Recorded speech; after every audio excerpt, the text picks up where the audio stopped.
Please don't forget to like, comment, share, and subscribe to our channel. We look forward to sharing new insights, content, and commentary on these critical emerging issues further in 2021. Please stay tuned.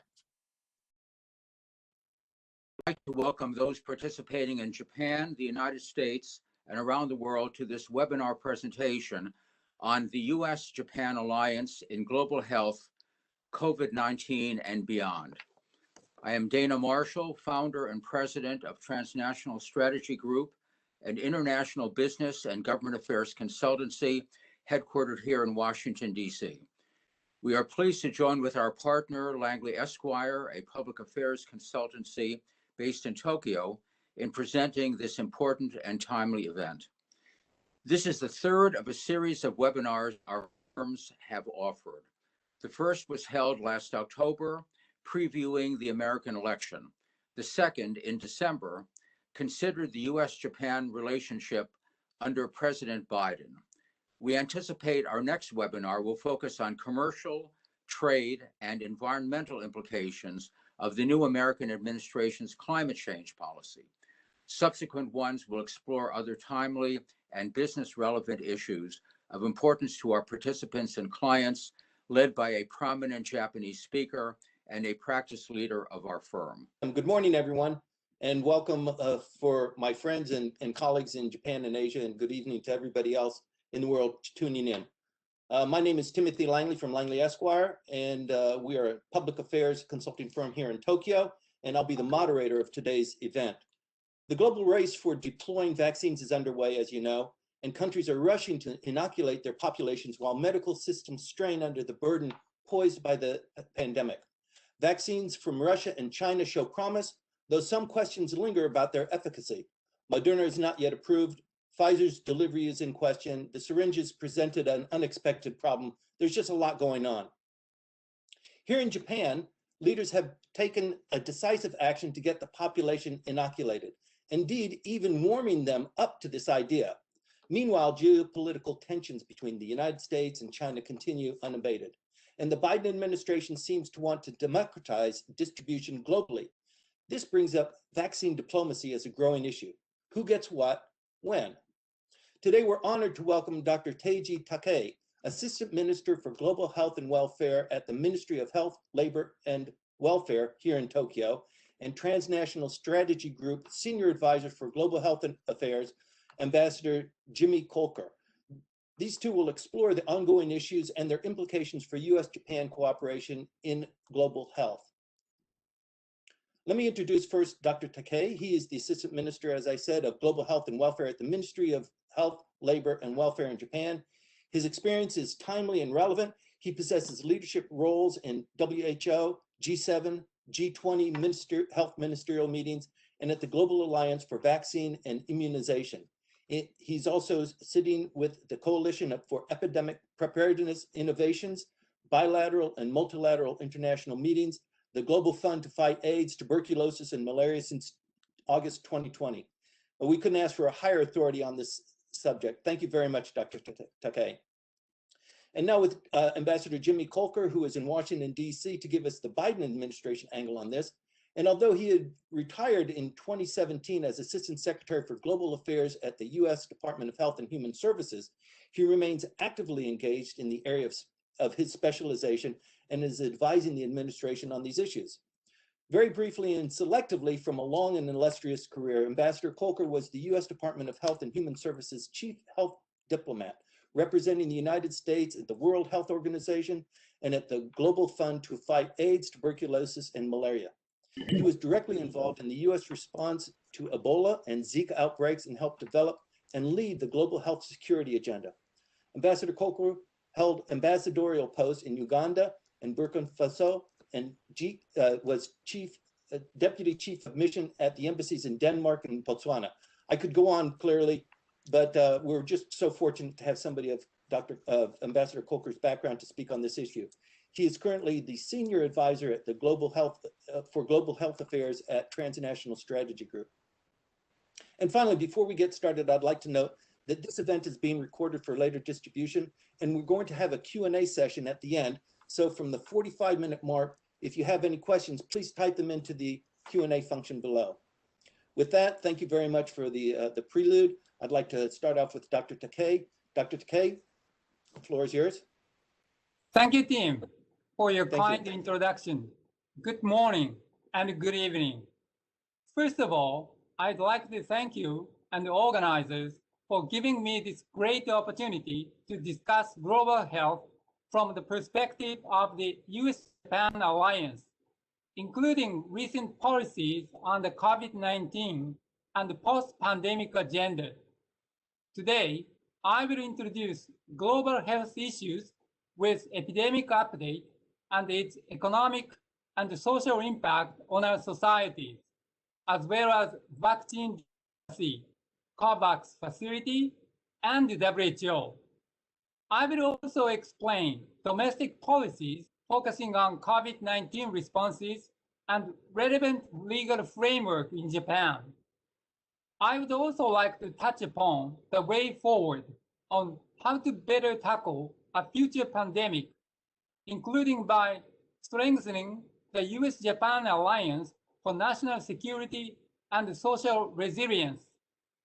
First, I want to show epidemic data of the COVID-19 and how the world has been severely impacted by this pandemic. According to the WHO dashboard, as of February 23, 2021, the number of confirmed cases was about 111 million. New cases per day was more than 177,000 people, and the total number of deaths was around 2.4 million. Regarding economic and social impact, GDP dropped 4.4% in 2020 in most countries, except for China, based on the IMF statistics. Thus, many people in major economies suffered from unemployment and income loss. These data clearly shows that the COVID-19 pandemic has posed unprecedented threats to the world health, economies, and societies.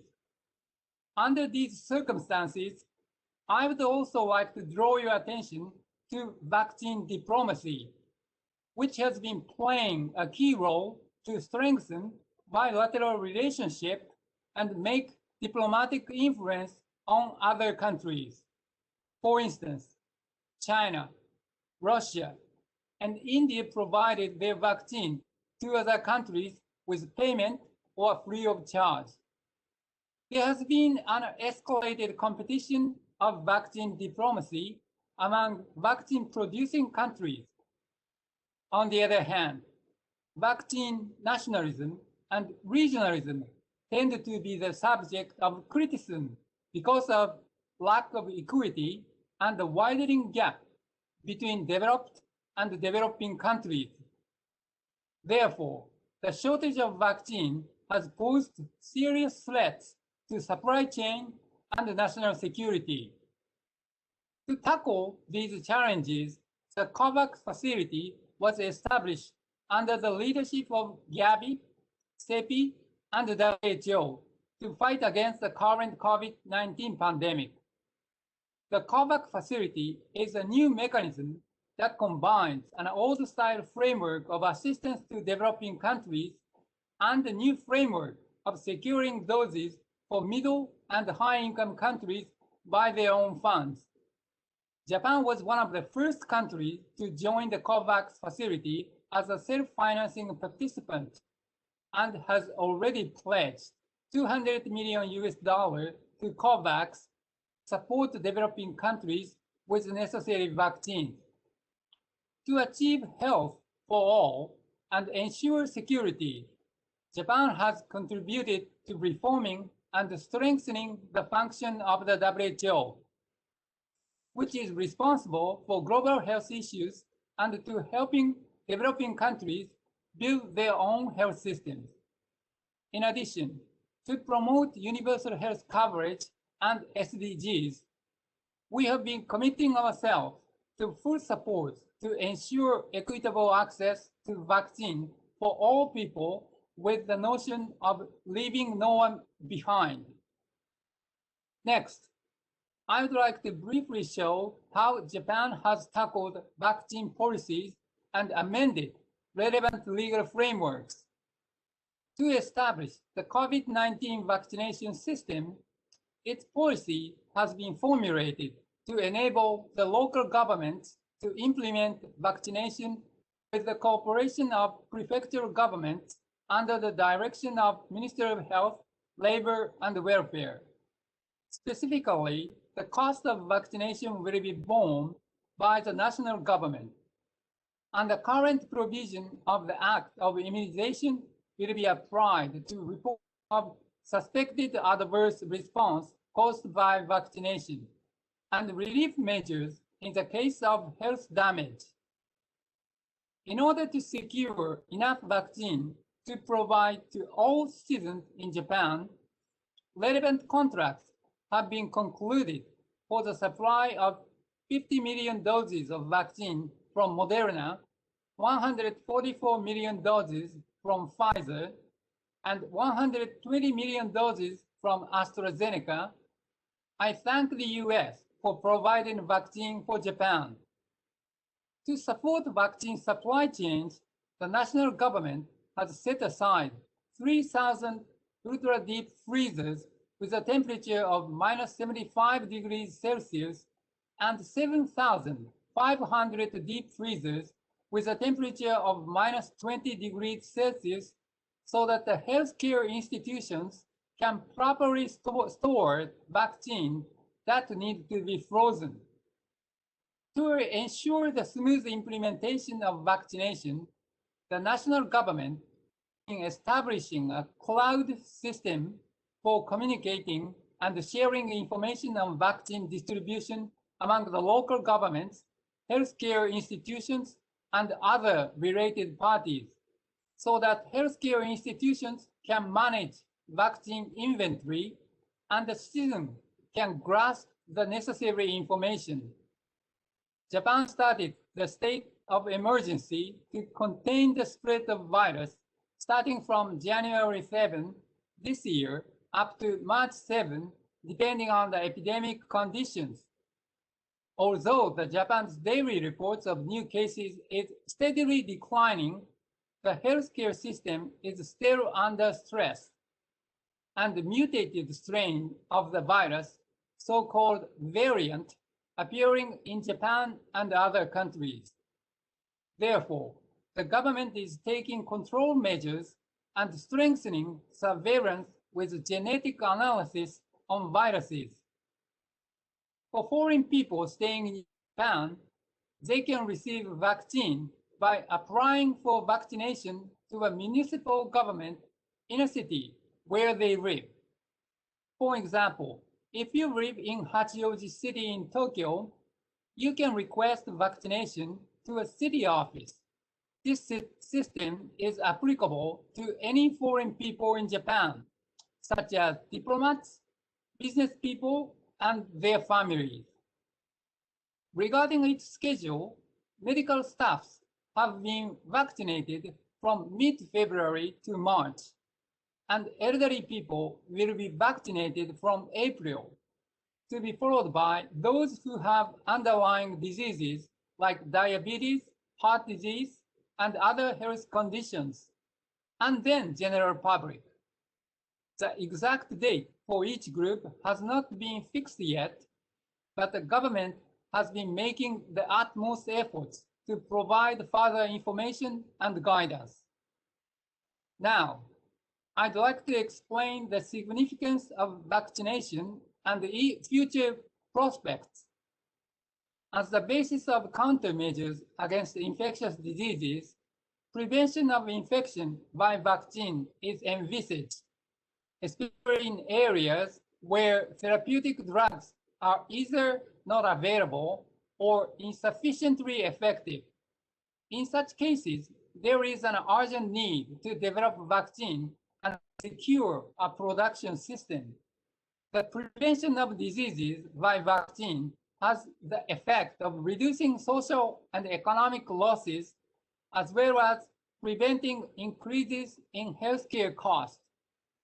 With that, it is important to achieve the following in the future. First, strengthen investment in vaccine research and development with support of public funding agencies. Second, ensure a stable supply of safe and quality assured vaccine at affordable prices by effective cooperation among public and private sectors. Third, while participating in strategic international collaboration, continue efforts to secure domestic production system for vaccine that are likely to be in short supply worldwide during the pandemic. Fourth, cooperate with international frameworks such as CEPI, Gavi, and WHO. Fifth, promote technical assistance in developing countries and also make Japan vaccine available worldwide to contribute to the international community for a future pandemic. Let me briefly talk about the importance of international cooperation and support to developing countries. Especially at the time of COVID-19 era, we have determined to devote our utmost efforts to realize the global of nobody is safe until everybody is safe. Last year, the Special Commission on Japan's Strategy on Development Assistance for Health presented 6 recommendations for the government on the Japan's global health diplomacy in the post-COVID era. The recommendations include control and managing system for health and ODA, as well as new targets for contribution to global health. Speaking of another aspect, I would also like to underline the importance of the Sendai framework, which was agreed in 2015 in Sendai, Japan, with the idea of build back better.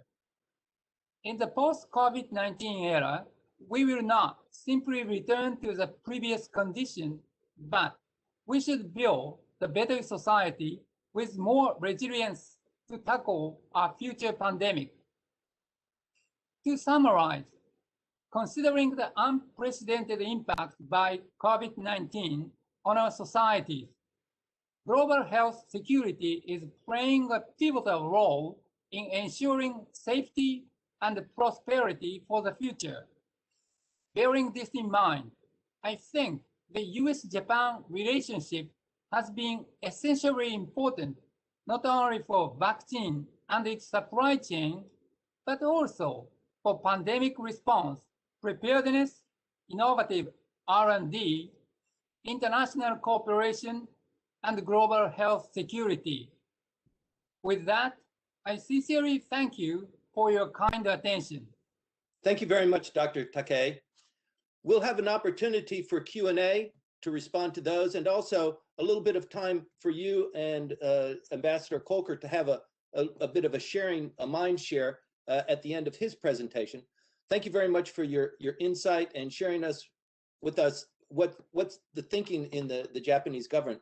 By the way, for the audience, the Japanese government has updated on the Cabinet Office webpage in English a lot of the details that deal with getting inoculated, receiving the vaccine, what's going on. They're updating it constantly, and I'd advise you to turn your attention to that webpage. It's very well done. With that, I'd like to turn over to the U.S. side of this equation and turn the table over to Ambassador Jimmy Kolker. Well, thank you very much, Tim, and thanks to Dana Marshall and especially Dr. Takei. I should say that the sign of the strength of the U.S.-Japan alliance and our working together is that you gave a very comprehensive and fact-filled briefing, of which I agree with every single point you made. I thought it was flawless, and that one that the U.S. talk the U.S. could have given not as well, but perhaps with the same points to be made. I do have a disclaimer, although I did work as an advisor on the Biden-Harris campaign and during the transition. I'm not speaking for the new U.S. administration. I hope that I have some insights into some of the priorities, but of course I'm speaking for myself and my connection to transnational strategy. The U.S. Japan alliance, which Dr. Takei rightly referred to, has been described by people in the Biden administration as now our most important alliance in the world, with the centrality of China, both in the security and an economic sense, to what the U.S. needs to accomplish and how we see the world becoming a safer, more prosperous place. What Japan does and what the United States does in Asia Pacific, with the new prominence given to what we call the Quad, with the U.S., Japan, India, and Australia for the Indo-Pacific region. The cooperation is not just on security and sort of trade issues, though. Soft power and health cooperation very much figure into that, and nothing has reminded us more of that than COVID-19, which, even though it's become a big economic problem and the first time in many years that a health issue has dominated the Security Council at the United Nations, as it did this past week, but the solutions are in medical and public health measures. And as Dr. Takei rightly said, health diplomacy has become central to looking not just at being able to deal with the problem itself, but with other questions such as equity and the alliances in the world, and looking at how we meet the needs of the entire global population, because it's crucial to our own survival. Each government, of course, is responsible for its own health system, its own health care, and often these are responsibilities of subnational units. But both the United States and Japan have already signed contracts to procure, as Dr. Takei mentioned, more vaccines than actually would be needed to give 2 doses to every adult in the country. In Japan's case, talked about the 144 million Pfizer doses, which would be about double Japan's population, so 2 doses per person, plus additional from Moderna and AstraZeneca. The U.S. has gone even farther. We have options to purchase up to 1 billion doses for a population that needs to be vaccinated of about 250 million. So we could potentially give 4 doses to everyone who needs it in the U.S. And those are in part to be safe, because as Japan has experienced and the U.S. has as well, other countries even more severely, there are a number of technical problems that can intervene. One that Japan has experienced is what's called finish and fill. Are there enough syringes? Are there enough glass vials to actually meet the need? Can they get to where they need to go? And are they consistent? Can they be used together? So those issues are happening throughout the world. They should not be, in the long run, a real hinder to what's happening. On the other hand, it's very frustrating when people are expecting vaccines, or authorities are expecting vaccines, which require a cold chain at a specific date, if those aren't available or aren't able to reach all the people that they need. Globally, we've established, as Dr. Takei said, COVAX, which is part of the WHO's Access to Coronavirus Tools Accelerator. And the COVAX, though, still has some problems. They have enough money to procure enough doses to cover about 20% of the world's population, and that's their goal for 2021. Initially 3% on a population basis, not necessarily a need basis, for all the world's countries that are partners in COVAX, and then later this year to cover populations over 65 or with very special medical needs. However, there's still issues which haven't been decided. Some vaccine manufacturers are not willing to sell to COVAX until liability issues are resolved. And so US and Japan have looked at those issues and have satisfied the manufacturers. If these vaccines were by COVAX turned over to the Ministry of Health in another country or in the private sector given through pharmacies or something, and something goes wrong, there very well could be a liability issue on the part of the manufacturer. And that's a very important commercial problem. But even if those problems are overcome, the best estimate of what COVAX could do based on manufacturing capacity and the funds available is to cover the world's population by the end of 2023. We're talking about well over 2 years from now before we really can reach herd immunity in all of the places that we would need to say, okay, we have this under control. And those challenges mean that there's a lot of time to make trouble.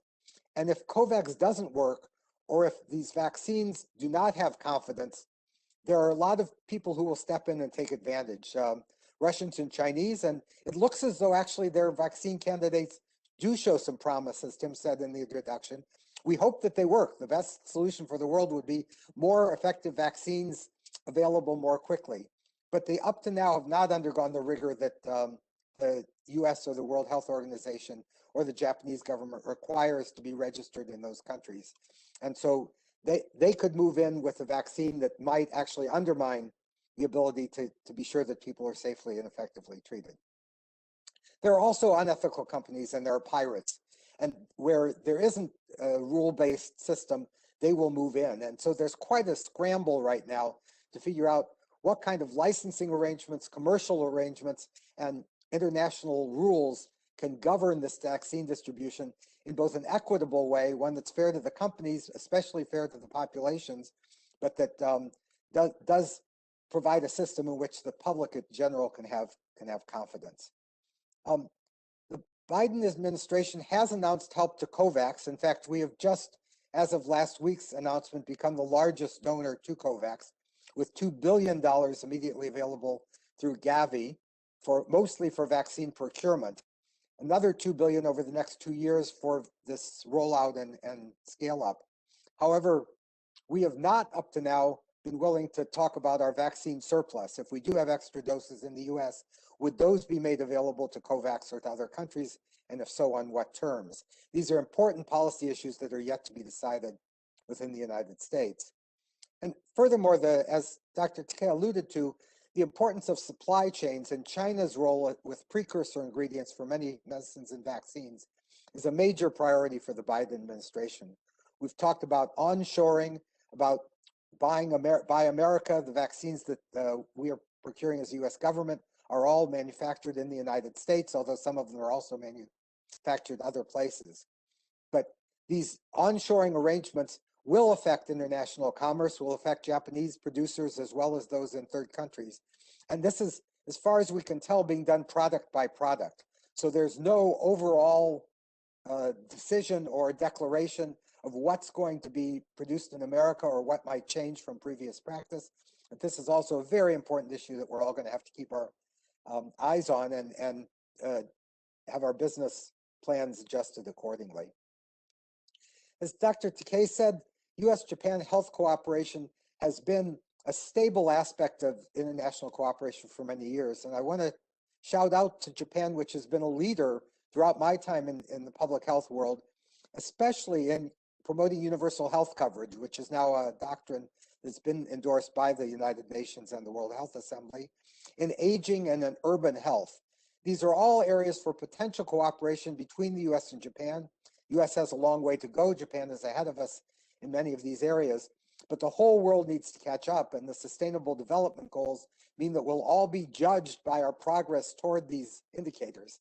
And so it's very important that we do keep them in mind and look to the strengths that both the U.S. and Japan have in those areas.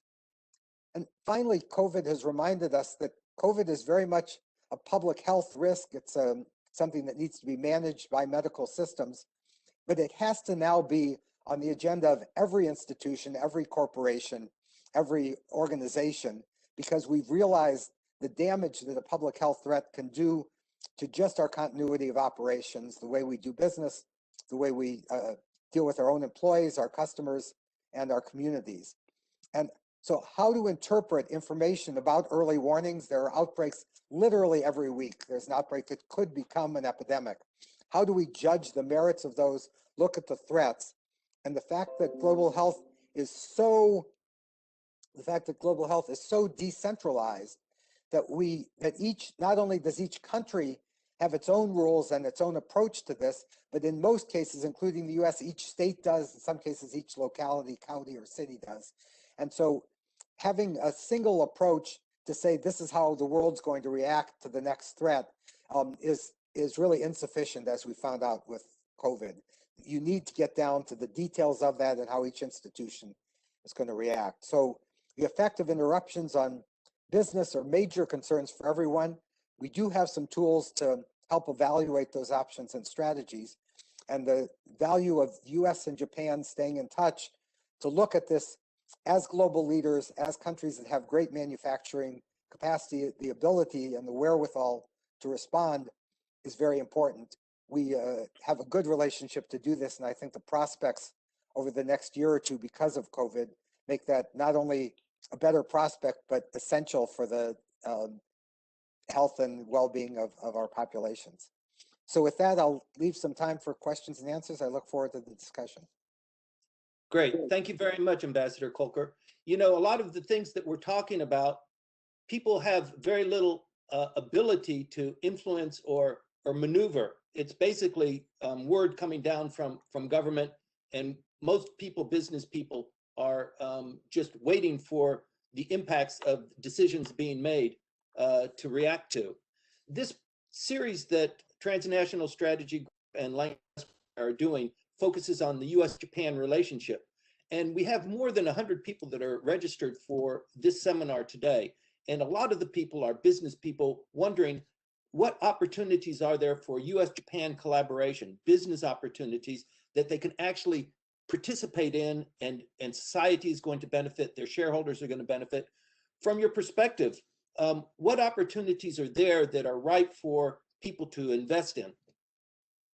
Well, in one way, you're right, it's very top down. And so influencing government policy, looking at the needs of the respective countries taken into account when we're making our domestic decisions are very important. And I'll come back to that in a minute.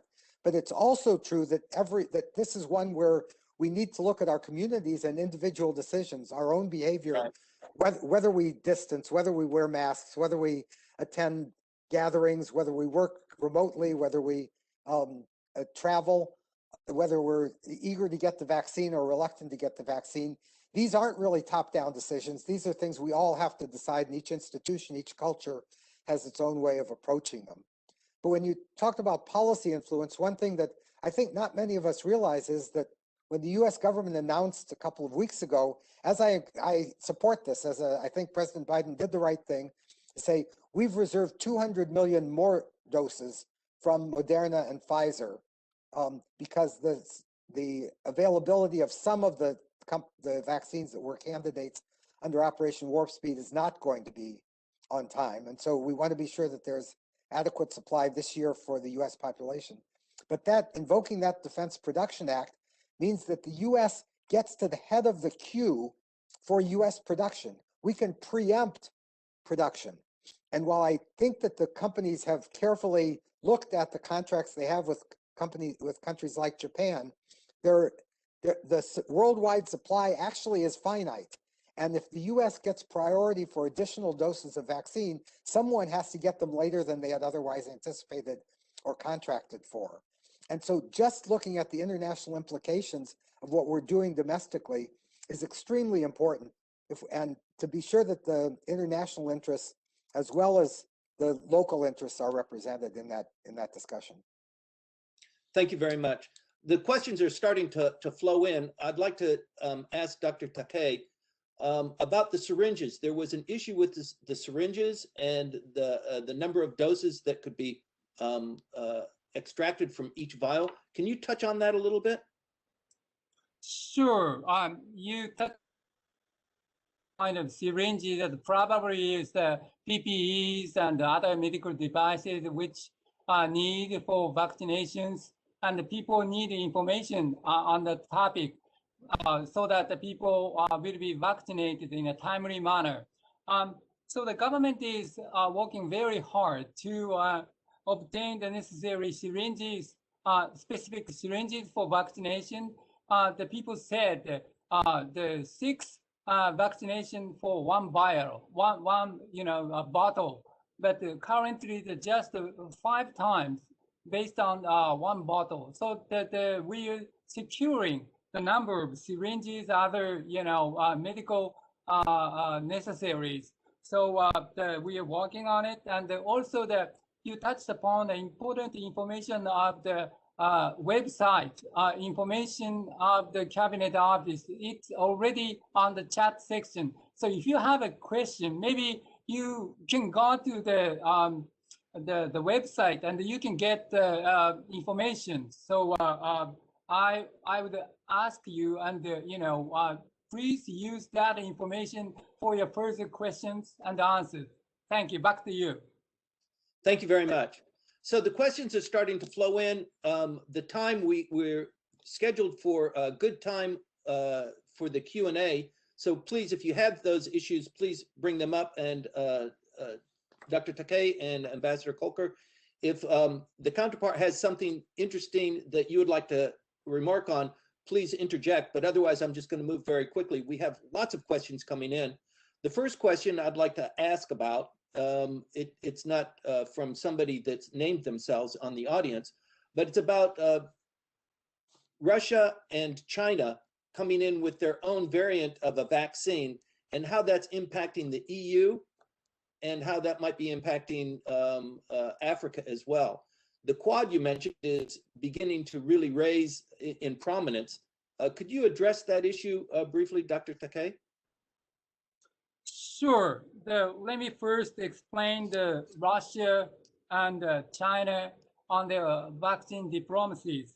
As you may know, Russia and China has a close contact with the Eastern European country, Hungary and Estonia and other countries as well, and also the African countries. They have a close contact with Russia and China. So that their regulatory system, those countries agreed the vaccination in their own country, so that the cross contact with the relevant authority that allow the vaccination would be available in these countries. So as I said in my presentation, some of them are with payment, the others are free of charge.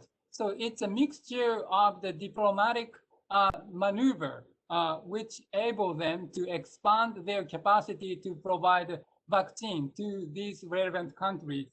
And also you mentioned the importance of Quad.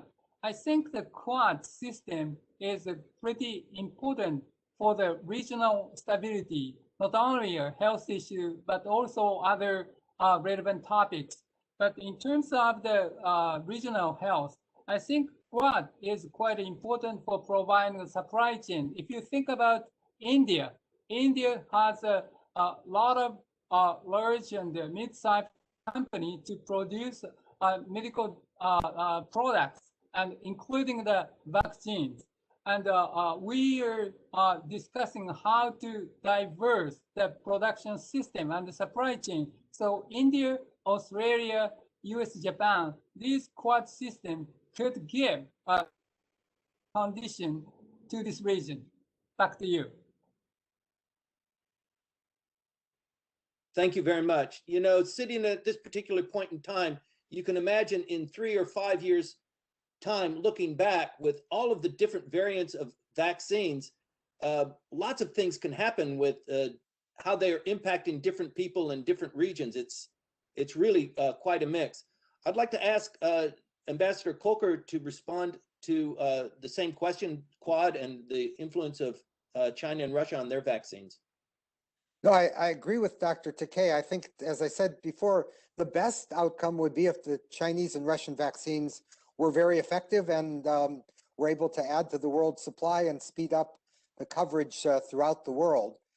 What we don't know is they have not been subjected to the kind of rigor that the Moderna, Pfizer, AstraZeneca, and now Johnson & Johnson, and potentially Novavax within the next few weeks will be subjected to in order to get approval from the U.S. Food and Drug Administration, World Health Organization pre-qualification, the European Medical Authority's own approvals.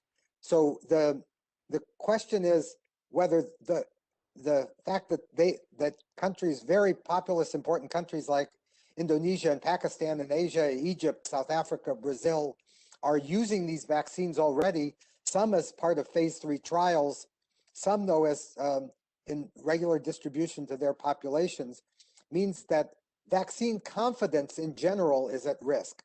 And that's the biggest problem here would be if one of these vaccines turns out either not to be effective, and there have been some very small studies that in certain populations for certain variants, the AstraZeneca vaccine, for instance, isn't very effective. And if that turns out to be the case, then the reaction of populations in general who are skeptical about vaccines, We're skeptical about getting vaccines from other countries which have agendas, and are skeptical also about the quick approvals, the quick development of these vaccines far faster than other vaccines that we normally use. So all of these factors pose risks.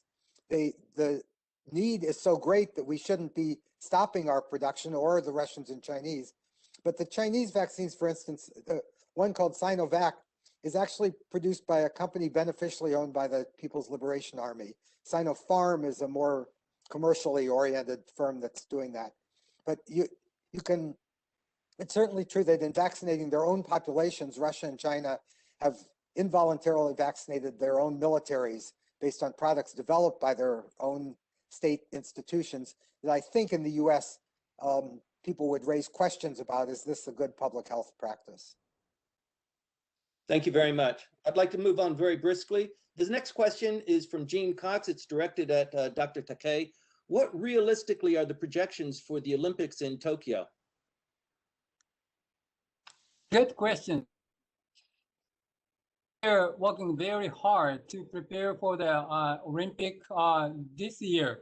And also we need to work on the immigration systems and also the border control and the vaccination. We work with WHO and the IOC to best prepare for the upcoming event. And also we need the general guidance published from the government itself, and also the government is having a close discussion with IOC and other relevant organizations. But things around the vaccine is quite important for the safety, and also not only for the athlete, but also for the general public.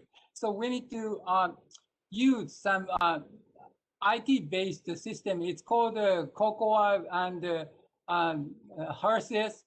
That's the cloud-based system, and so that the people can make access to a necessary information, hospital and healthcare institution, and also the health authority can make an access to necessary information, how the virus is spreading in specific area. So the digitalization is quite a key for the success of the Olympic and the Paralympics in coming months. And also the government also is discussing the timing, and also the committee will decide what was the most feasible the schedule for the upcoming event. So that information will be coming probably next month. So please keep informed about the update, and we will announce the more information shortly. Thank you. Back to you. Thank you very much. So in short, stay tuned. We don't quite know yet, but we're moving forward as if the Olympics will be held, right? Yes. Thank you very much. The next question is directed to Ambassador Kolker. And it is speaking of economic rulemaking in Asia Pacific, which has been done chiefly by, let me see, where is this? By Japan and Australia since 2017. What is the US position in rejoining CPTPP, and should the Quad cooperate in this area of economic and supply chain resilience? Well, when I was in government, yes, when I was in government, I was a proponent of the Trans-Pacific Partnership, and in particular, there were some controversial health-related provisions having to do, for instance, with tobacco advertising or with length of exclusivity for pharmaceutical products, which were resolved in a way that was satisfactory, I think, to the public health community as well as to some of the industries that were affected. At least they know what the rules are. So right. It seems to me that the fact that the other partners in the Trans-Pacific Partnership have moved ahead gives us a good opportunity to establish an economic community that serves U.S. interests, serves the interests of countries that are certainly partners with China on many topics, but don't want to be entirely dependent on China for many commercial reasons.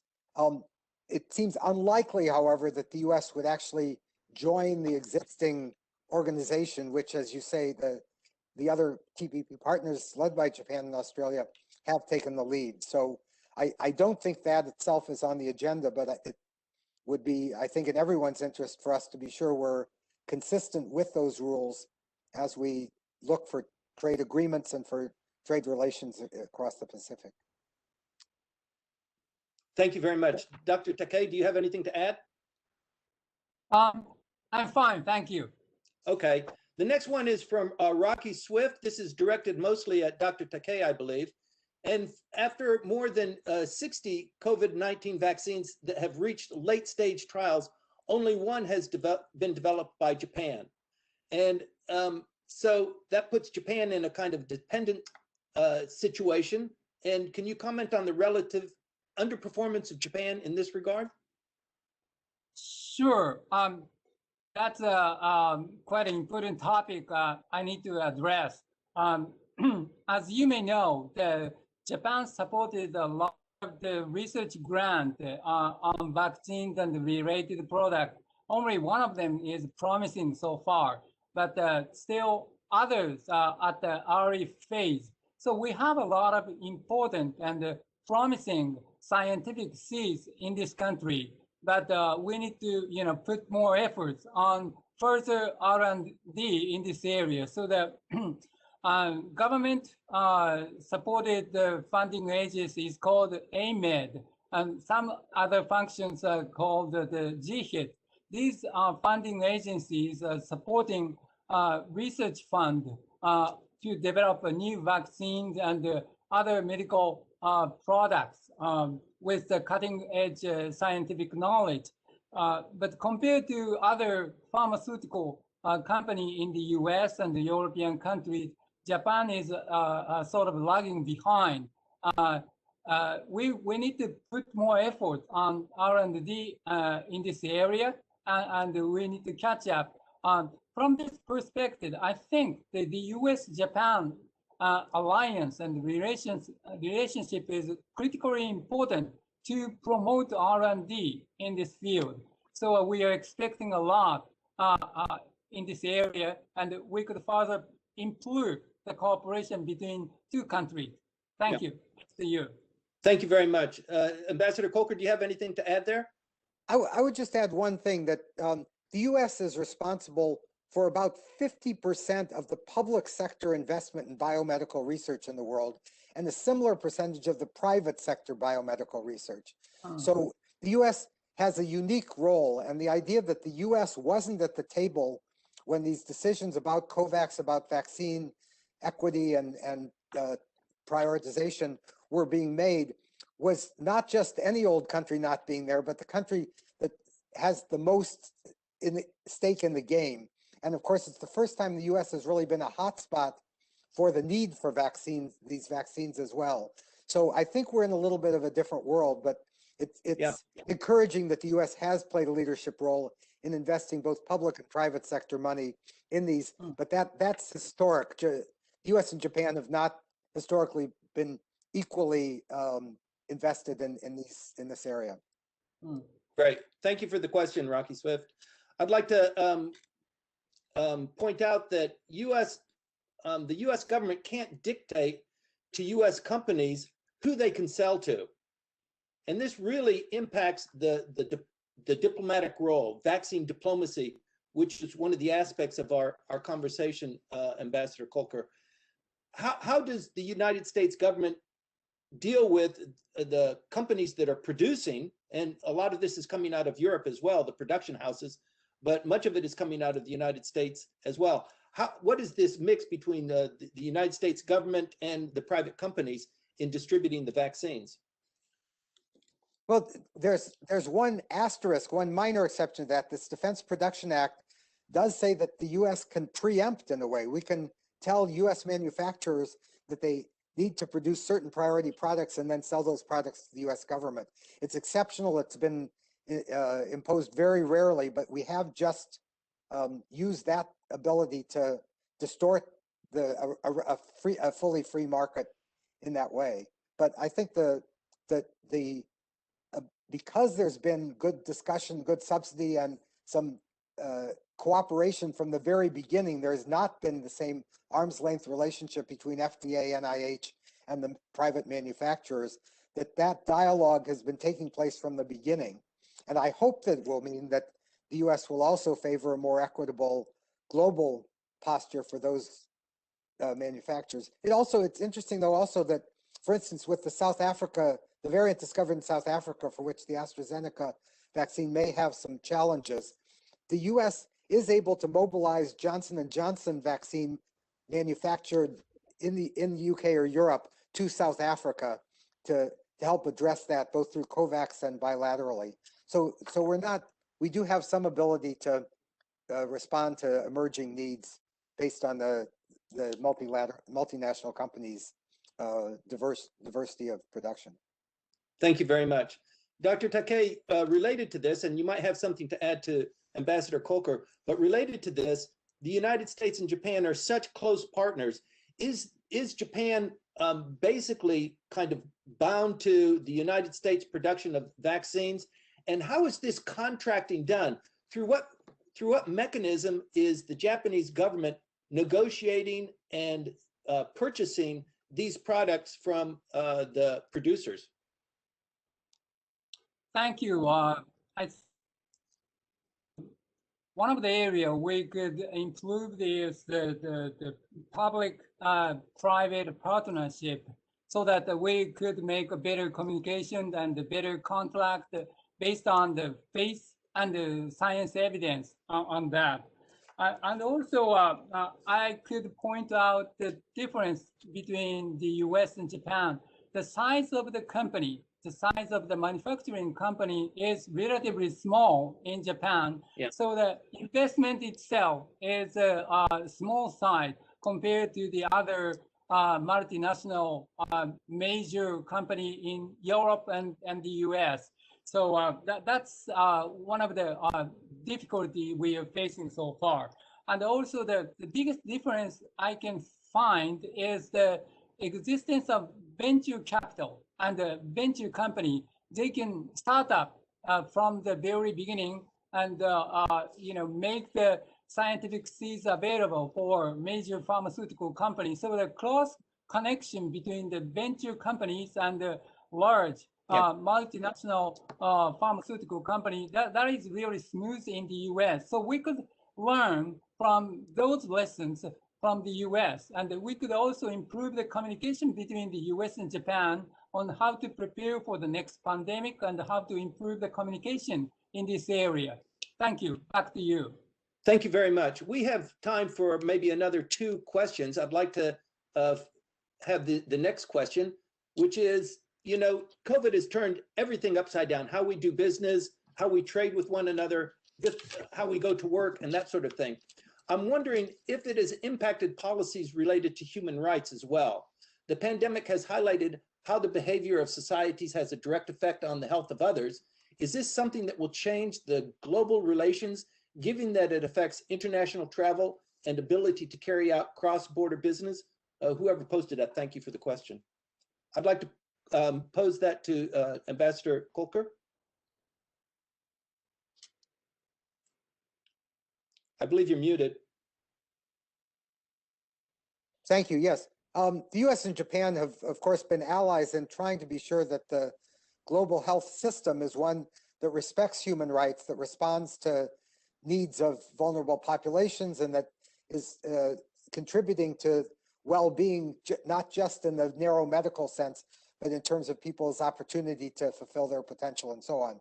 And COVID has, of course, meant that there have been lockdowns, there have been restrictions on travel, on ability to meet and so on, and that the balance of what is an appropriate trade-off to achieve our health goals and what might be used by a repressive government to limit activity. I was ambassador to Uganda, and of course there was every 5-year election in Uganda in January, and for the 3 months before the election, the government claimed that it was for health reasons that the opposition could hold no meetings whatsoever for 3 months prior to the major election, which I think was not based entirely on health considerations. I think they had some political considerations in that. So there are trade-offs that we need to be very much alert to. But it seems to me this is an opportunity that where we're saying well, what are China's strengths? What are Russia's strengths in the world? What are American and Japanese strengths? And our strengths are that we really are aspirational countries, that we are places where people can fulfill their economic and human potential, where they can work together, when they can collaborate academically, where they don't have to look over their shoulder at government regulation or restrictions. And it seems to me that we don't want to lose that, that even as we have to take measures to control disease spread, we want to be sure that we retain that advantage. Thank you very much. Dr. Takei?